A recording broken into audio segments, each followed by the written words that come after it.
नमस्कार विद्यार्थी मित्रांनो, स्वागत आहे आपलं माझ्या यूट्यूब चॅनलवरती। मित्रांनो, जे मुलं 10वी आणि 12वीची परीक्षा या वर्षीला देणार आहेत त्यांच्यासाठी खूप महत्त्वाची आणि आनंदाची बातमी आहे।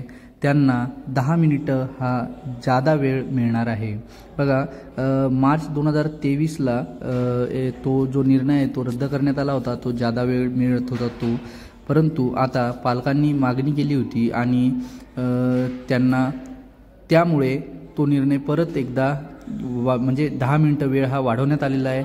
मग मुलगा 10वीचा असो की 12वीचा असो, शिफ्ट दुपारची असो की सकाळची असो, पेपर जो संपण्याचा वेळ आहे, आधी जर 2ला संपत होता तर तो आता 2:10ला संपणार आहे। 1ला असेल तर 1:10ला, 1:30ला असेल तर 1:40ला, तसंच दुपारच्याही सत्रांचा वेळ 10 मिनिटांनी वाढवण्यात आलेला आहे। हा जो निर्णय आहे हा पालकांसाठी तसेच विद्यार्थ्यांसाठी खूप महत्त्वाचा आहे आणि सगळ्यात महत्त्वाचं म्हणजे परीक्षा केंद्रांवर 30 मिनिटं आधी पण हजर राहायला सांगितलेलं आहे, ज्यामुळे विद्यार्थी सावकाश कुठलीही गोंधळ न होता सेंटरवर पोहोचेल आणि व्यवस्थित त्याचा पेपर जाईल। त्यासाठी हा जो निर्णय आहे याचं सर्वच स्तरावरून कौतुक होणारच आहे। धन्यवाद।